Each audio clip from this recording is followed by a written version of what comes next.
Alors je suis complètement au bout de ma vie parce que j'ai déjà filmé toute cette vidéo une première fois et j'étais pas mise au point. Du coup on recommence. Salut à tous, aujourd'hui je vous retrouve pour une vidéo un petit peu différente des autres. Je me suis dit qu'il était temps qu'on apprenne un peu mieux à se connaître et qu'on rentre dans une relation un peu plus intime. Donc je vais vous parler aujourd'hui de mon parcours scolaire, de pourquoi j'ai pu autant voyager jusqu'ici. Alors surtout, mettez-vous à l'aise, prenez-vous un petit thé, des petits popcorn ou ce que vous voulez, parce que ça risque d'être un petit peu long.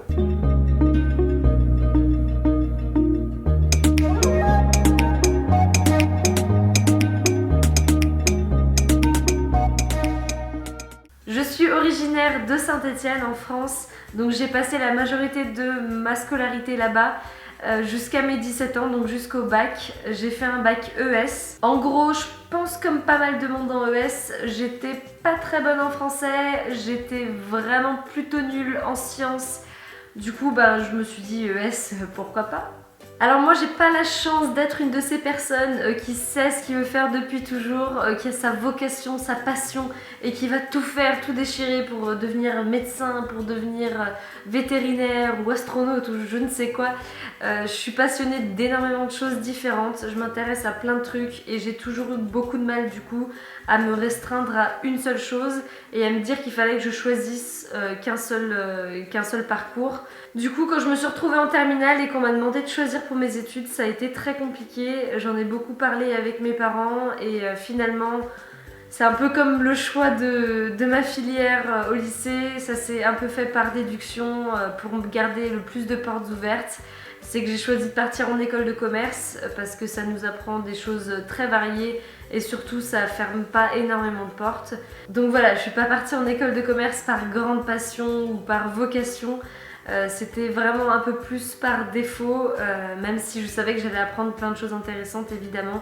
Et c'était surtout l'aspect international qui m'attirait énormément. Je voulais absolument pas faire de prépa par contre, j'en avais vraiment ras-le-bol du système scolaire type lycée, hyper carré, hyper strict, enfin vraiment très très scolaire. Je voulais vraiment plus de ça, je voulais découvrir autre chose et je voulais aussi changer de ville. À la base, je voulais vraiment aller à Lyon, c'était mon objectif, trouver une école à Lyon, parce que du coup c'est pas très loin de Saint-Étienne et c'est quand même une ville étudiante super sympa. Et si j'avais pas d'école, j'allais prendre un IUT à Lyon aussi, parce que voilà, j'avais vraiment très envie de bouger. Donc après réflexion, j'ai décidé de faire les concours pour intégrer une école de commerce post-bac. Donc c'était des concours, il me semble, Sésame et Access. Je sais pas si certains d'entre vous connaissent peut-être. Sur ces écoles-là, je crois qu'il y en avait peut-être 10 et j'ai été prise à 3 écoles. Donc ça a été une grosse déception pour moi. Il faut savoir que du coup, je devais passer mes concours en même temps que mon bac. Donc c'est vrai que c'était une charge de travail supplémentaire. C'est pas une excuse, hein. J'ai juste pas été très très douée dans ces concours-là. Je pense que je suis pas douée dans les concours en général de toute manière. Et finalement, j'ai eu, il me semble, l'école de Bordeaux, l'école de Lille et l'école de Marseille. Mais le programme qui me plaisait le plus, c'était vraiment celui de Marseille. Et c'est fou, mais je me souviens encore aujourd'hui du coup du jour où j'ai appris ça au lycée, que j'allais aller à Marseille et j'en ai pleuré. J'étais vraiment dégoûtée. Pour moi, j'avais déjà tout vu, j'allais aller à Lyon, j'allais partir 6 mois à l'étranger. Et en fait, l'école de Marseille était non seulement déjà à Marseille et je connaissais pas du tout la ville et c'était quand même pas à côté comparé à Lyon, mais surtout, j'allais devoir partir 2 ans à l'étranger avec ce programme-là. Et ça, c'était pas vraiment prévu dans mon programme. Alors c'est drôle maintenant que j'en reparle parce que si tu me dis maintenant que tu m'envoies 2 ans à l'étranger, mais je saute de joie, je suis comme une dingue, je dis mais y a pas de problème, je fonce, je vais faire mes valises, je les boucle, je me casse. Mais à l'époque, j'avais 17 ans, j'allais pas partir du coup tout de suite, c'était 2 ans après, mais quand même je savais que j'allais partir 2 ans à l'étranger.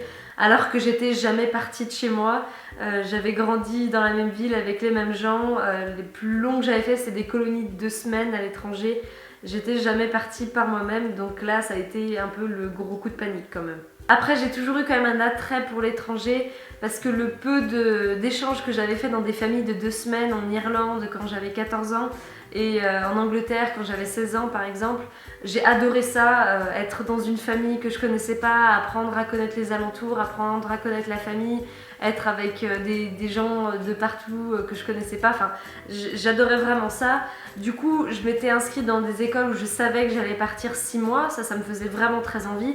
Mais quand je me suis retrouvée face au fait que j'allais partir 2 ans, là par contre ça a été un peu la panique quand même. Donc ça y est, j'ai eu mon bac avec mention, assez bien. Bon, c'est la mention qui sert à rien, mais mention quand même. Et du coup, je déménage à Marseille, je me prends mon premier studio toute seule, 19 mètres carrés, j'étais trop bien. Et la vie à Marseille commence, le premier semestre, et je me sentais pas à ma place, j'avais vraiment du mal avec le changement. C'était pas des cours qui me plaisaient énormément, enfin c'était pas la folie quoi.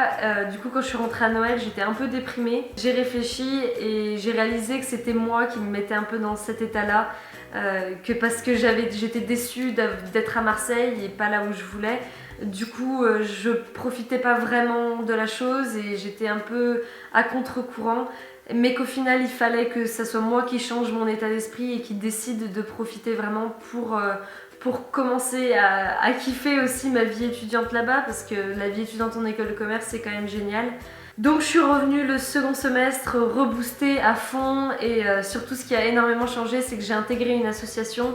J'étais dans l'association internationale qui accueillait les étudiants étrangers et on leur faisait plein d'activités, c'était vraiment absolument génial, j'ai rencontré des gens géniaux et on s'éclatait, c'était la vraie vie étudiante. Je peux que vous conseiller que si vous avez des clubs dans votre école, dans la fac ou quoi que ce soit, d'intégrer parce que c'est vraiment une expérience géniale d'être comme ça, un groupe hyper motivé avec la même mission, avec la même envie. C'est vraiment top et je me suis aussi fait un très bon groupe d'amis dans ma classe.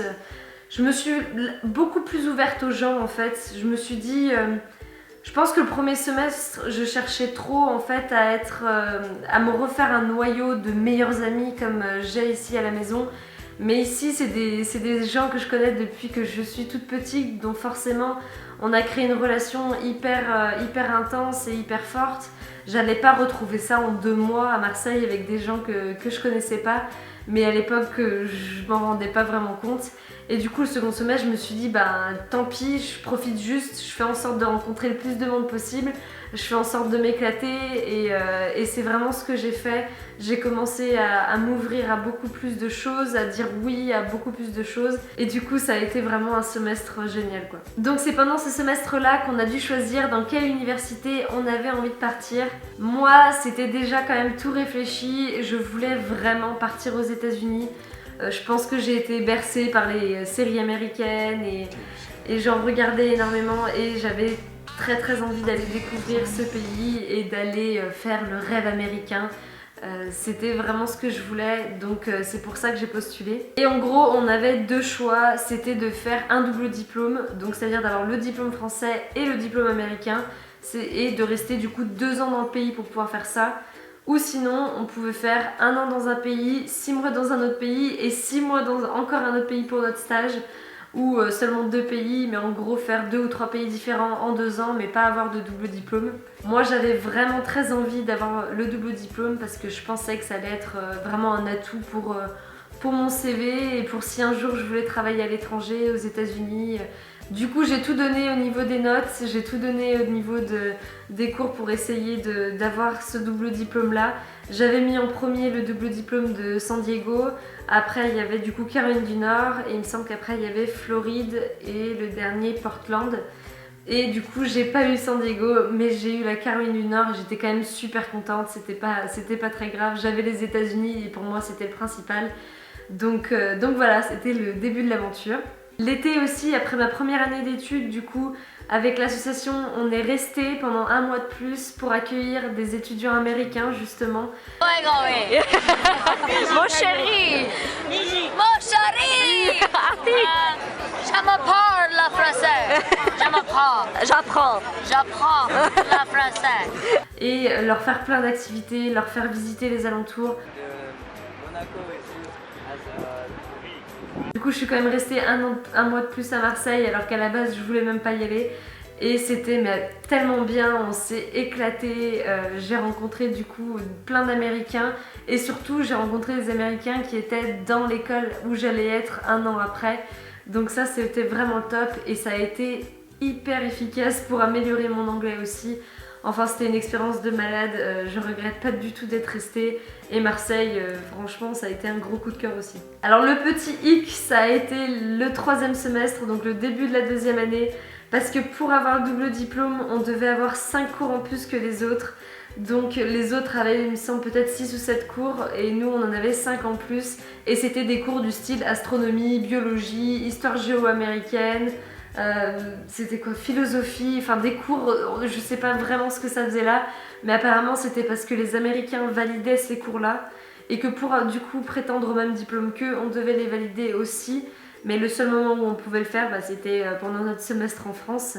Donc ça a été hyper intense. Je faisais tous les jours 8h, 20h avec le taf à côté. Enfin, je veux dire les devoirs qu'il y avait à faire pour les cours. Et en plus, l'association qu'il fallait que je gère et tout ça. Enfin, c'était... Mais je sais même pas comment j'ai survécu à cette période-là. Franchement, j'étais en mode mais superwoman. J'ai jamais été aussi productive de ma vie. J'ai réessayé pourtant, mais non, j'ai jamais réussi. Hein. Mais c'était un truc de malade quoi, ce que je tombais comme boulot. Je parle beaucoup trop. Et comme si ce n'était pas suffisant justement, en même temps on devait trouver un stage pour le 2e semestre. Donc on pouvait le trouver soit en France soit à l'étranger. Moi je l'ai trouvé en Suisse dans une boîte d'événementiel. C'était très pratique pour moi la Suisse parce que ça payait bien et parce que j'ai mon frère qui travaillait du coup et qui travaille toujours d'ailleurs à la frontière et qui pouvait me loger, donc ça c'était top parce que du coup j'avais pas besoin de payer un loyer et je pouvais tout mettre de côté. Je voulais vraiment mettre des sous de côté pour pouvoir voyager après aux États-Unis et me faire des petits road trips quoi. Genève ça a été un peu une des périodes les plus difficiles pour moi parce que j'étais pas fan du stage, j'étais pas fan de ma mission, ça c'est sûr. C'était très répétitif, mais surtout le départ à l'étranger se rapprochait et même si j'avais vraiment trop envie de partir, là je commençais vraiment à paniquer parce que là c'était le grand saut, je savais pas du tout à quoi m'attendre et en plus j'étais avec mon ex aussi à l'époque donc ça en rajoutait une couche qui faisait que je flippais bien. Mais j'étais quand même super impatiente aussi, donc le stage est passé très vite, mais j'étais une psychopathe à Genève. Hein. Je pense vraiment que j'ai fait une sorte de mini-dépression, ou je sais pas trop quoi. Je devenais complètement parano, genre je pouvais même plus regarder Grey's Anatomy parce que j'avais l'impression que j'allais tomber malade, que j'allais... Oh là là, et même mon frère était malade, j'avais lisé les poignées de porte, mais... Je sais pas ce qui me prenait, mais j'étais complètement tarée, je flippais complètement. Ça a été une grosse période de stress, mais bon, c'est passé heureusement et je m'en suis sortie vivante. Et ça y est, le grand jour était arrivé, j'allais partir aux États-Unis à 19 ans pendant 2 ans, en sachant que j'allais évidemment rentrer pendant Noël et les vacances d'été, mais quand même pour moi ça me semblait énorme. Mais pour le coup, juste avant de partir, j'étais juste trop impatiente, j'avais juste trop envie. En plus, Wilmington, c'est une ville au bord de la plage et tout ça. Donc voilà, j'avais trop hâte de découvrir. Sur place, j'étais avec 10 autres Français de mon école, donc je savais qui ils étaient, mais on n'était pas encore hyper proches, on se connaissait. Donc c'était le début de l'aventure. Si vous êtes intéressé pour en savoir plus sur mes 2 ans passés aux États-Unis, je vous mets le lien par ici, un truc du genre. Parce que si je commence à en parler ici, on va jamais en finir. Ça y est, j'avais mon diplôme français et américain, donc j'étais dans la nature, je pouvais faire ce que je voulais et commencer à bosser. Mais c'était un diplôme en bac+4, donc c'est vrai que c'est comme ça qu'il fonctionne aux États-Unis. Mais en France, c'est un peu bizarre un bac+4, s'arrêter au M1, c'est un peu étrange. Donc je m'étais dit que je voulais sûrement faire un master, mais je savais juste pas exactement dans quoi. À la base, je voulais prendre 1 an pour réfléchir vraiment à quel master je voulais faire, pour peut-être trouver justement ma voie pendant cette année-là et être sûre de faire un master qui me correspondait.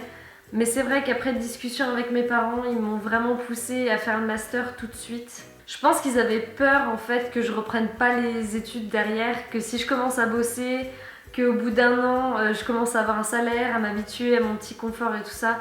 J'ai pas envie de reprendre mes études, ce que je peux comprendre. Le problème c'est que j'ai du coup choisi un peu un master trop généraliste, parce que vu que je savais pas dans quoi me spécialiser, j'ai juste décidé de ne pas me spécialiser.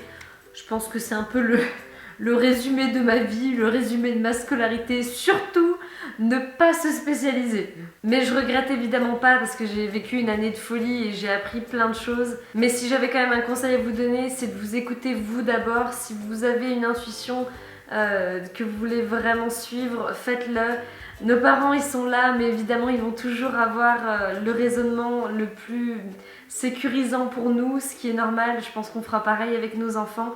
Donc si vous tenez vraiment à quelque chose, défendez-le, parce que c'est aussi moi qui ai sûrement pas assez défendu mon idée. Je dis pas que j'étais complètement contre faire le master tout de suite, hein, pas du tout, mais je pense que j'aurais préféré l'autre option. Puis au final, voilà, en discutant, j'ai choisi de le faire tout de suite. Écoutez votre cœur avant tout, c'est quand même votre vie, c'est quand même vos études, donc c'est à vous de décider avant tout. Ce que je voulais vraiment, c'était quand même réétudier à l'étranger si je pouvais. J'essayais de regarder des écoles qui avaient des campus à l'étranger. Ça y est, j'étais piquée. Il fallait que je reparte. J'arrivais pas à tenir en place, de me dire de finir mes études en France, ça me tentait moyen. Et j'ai été prise à l'école de commerce de Grenoble qui a à la fois un campus à Grenoble, à Paris, à Londres et à Singapour. Donc moi je me suis dit autant aller dans l'exotisme à fond, je vais à Singapour. Et puis peu de temps après, j'ai appris que j'étais prise à Dauphine, à Paris. Donc là ça a été le gros doute, je savais vraiment pas quoi faire parce que c'est quand même une bonne école aussi et surtout ça me revenait beaucoup moins cher. Mais vu que dans ma tête j'étais déjà à Singapour, j'étais déjà en Asie et j'avais vraiment une intuition qu'il fallait que je parte en Asie. Je sais pas pourquoi, c'était un de ces signes de la vie qui me disait qu'il fallait que j'y aille. Et ça a été trop dur pour moi du coup de changer d'avis et je me suis dit que j'y allais, tant pis. Et j'ai pris la décision de partir à Singapour. Alors mon année à Singapour, elle a été extraordinaire aussi. J'ai eu beaucoup de chance de pouvoir travailler de nouveau pendant tout l'été avant de partir en Suisse. Et l'été d'avant, j'avais déjà travaillé aussi tout l'été, encore une fois en logeant chez mon frère.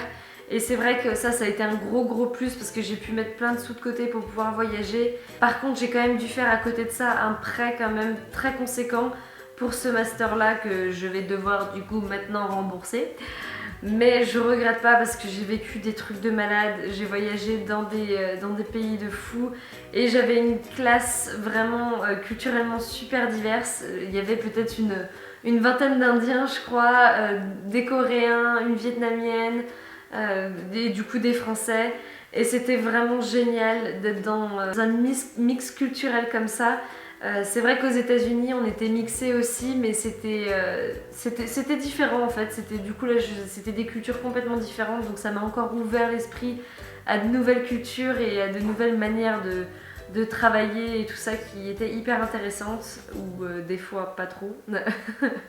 Et les cours du master en lui-même étaient quand même intéressants. C'était évidemment généraliste vu que c'est ce que j'avais choisi. Donc j'ai revu quelques petites choses que j'avais déjà vues avant, mais c'était quand même le niveau du dessus et ça m'a permis de tout mettre à plat.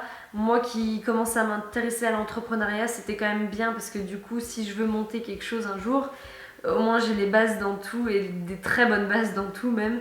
Donc voilà, c'était quand même intéressant à ce niveau-là aussi. Mais vraiment le plus, ça a été le côté interculturel, le fait de devoir travailler avec des Indiens, en travaux en groupe et juste d'être dans une classe aussi diverse, ça a été vraiment le gros plus de ce programme-là en tout cas. Et évidemment, j'ai voyagé dans toute l'Asie, à chaque fois que j'avais des vacances, des week-ends, c'était allez, on se fait un petit week-end à Bali. Je suis partie au Sri Lanka, en Indonésie, en Thaïlande, en Inde. J'ai fait tellement de pays, c'était extraordinaire. Et c'est pour ça du coup que je crée cette chaîne aussi aujourd'hui. C'est que j'ai énormément d'expériences à partager et que j'ai envie de partager. Parce que c'était vraiment l'Asie, ça a été un gros coup de cœur. Je comprends pourquoi mon intuition m'a amenée là-bas. Et surtout j'ai découvert plein de nouvelles pratiques et je me suis vraiment découverte moi sous un tout nouvel angle et j'ai découvert des choses que finalement j'adore, un nouveau mode de vie, que tout ça les États-Unis ça m'avait pas apporté, ça m'avait apporté énormément, mais ça a été vraiment du coup en fait l'étape d'après et c'était vraiment la bonne suite de mon premier programme et c'était exactement ce qu'il fallait que je fasse. Alors vous allez me dire où c'est que j'en suis aujourd'hui. Je suis rentrée de Singapour depuis le mois d'août. Donc ça commence à faire déjà un petit moment. Je commence vraiment à être en manque de voyage. Là, j'ai besoin de ma piqûre. Je vais repartir très bientôt. En gros, le programme était en 2 ans. La première année, c'était étudier pendant 1 an, donc avec des profs et tout ça, sur des semaines intensives. Les profs venaient de France pour nous enseigner, on avait quelques profs locaux. Et maintenant, c'est 1 an pour écrire mon mémoire. Donc là, je suis censée en être à la fin. Comment dire, la procrastination a eu le devant. Non, j'ai quand même avancé, mais là, va falloir que je mette le gros coup de boost parce que je dois rendre mon mémoire fin avril. Et après ça y est. Je suis complètement libre. Je vais pouvoir faire ce que je veux. Qu'est-ce que je veux? Ça, c'est pas encore complètement clair, mais on va y arriver. Je me suis découverte plein de nouveaux intérêts et je suis très penchée côté start-up, côté créer son entreprise, côté même du coup audiovisuel. Donc j'essaie d'explorer un peu tout ça. Cette année, ça m'a un peu servi à ça. Je me suis aussi mise à mon compte à côté de mon mémoire. Pour faire des petits projets marketing, pour aider les entreprises à créer leur site internet, à se développer sur le web et tout ça. Donc ça c'est intéressant, mais je pense pas continuer dans cette voie-là. Donc voilà, je suis en pleine réflexion, je suis encore, pour être honnête, assez paumée à ce niveau-là. Donc si tu es encore au lycée, que tu ne sais pas quoi faire de ta vie, je te rassure, je suis à la fin de mes études et je ne sais toujours pas quoi faire de ma vie. Je suis passionnée, comme j'ai dit, par vraiment plein de choses, donc je suis en train d'explorer plein de choses. Et puis de toute manière, il va falloir que je commence à rembourser mon prêt à partir de janvier. Donc à partir de janvier, là, je vais être dans tous les cas obligée de vraiment sortir un revenu récurrent tous les mois. Et on va voir ce que je fais, hein, on va voir où j'atterris. Je commence cette aventure YouTube parce que ça fait très longtemps que j'en ai envie. Un jour peut-être je les ressortirai, mais j'ai commencé à faire des vidéos pendant mes études en fait, il y a déjà 3-4 ans. Elles sont bien drôles à regarder et je sais pas, c'est toujours quelque chose qui m'a attirée parce que moi-même je regarde beaucoup de vidéos YouTube et beaucoup de personnes que j'ai suivies m'ont énormément inspirée et m'ont énormément aidée. Donc je me dis pourquoi pas partager tout ce que j'ai vécu, je pense que ça peut servir à certaines personnes peut-être. J'ai aussi évidemment énormément changé entre la fille que je vous décrivais au début, de 17 ans, qui a extrêmement peur de partir de chez elle, de son petit nid stéphanois, et de partir 2 ans à l'étranger, voire 3 ans par la suite, et qui maintenant a juste envie de continuer à explorer le monde entier. J'ai changé à énormément de niveaux en termes de ma vision sur la vie. Pas en termes tellement de personnalité, parce que si vous demandez à mes amis d'enfance que j'ai encore aujourd'hui, ils vont vous dire que je suis restée quand même la même à beaucoup de niveaux.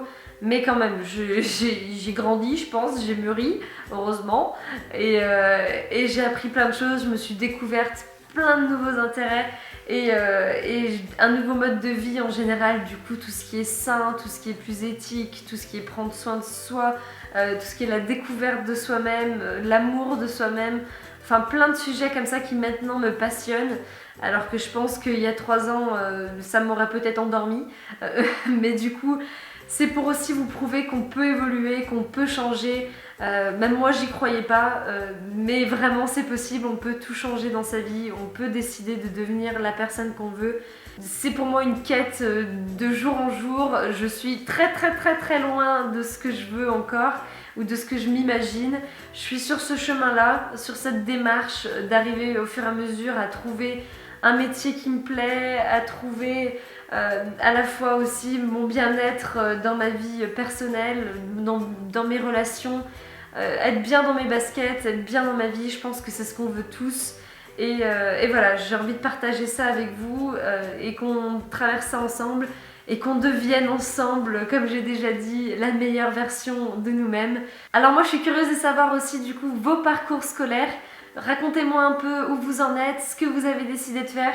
Et si vous aussi vous êtes paumé ou si vous avez déjà trouvé votre vocation, je suis très curieuse de vous connaître un petit peu plus, donc laissez-le moi en commentaire. Et si ce type de vidéo aussi vous plaît, n'hésitez pas à me le dire et à me laisser un petit pouce bleu. Je compte sur vous aussi pour vous abonner à ma chaîne et à me suivre sur les réseaux sociaux. Sur Instagram, je mets toutes mes photos de voyage du coup de ces 3 dernières années et bientôt des nouvelles, j'espère bien. En tout cas, je vous remercie si vous avez regardé la vidéo jusqu'ici et je vous dis à la semaine prochaine pour une nouvelle vidéo. Ciao!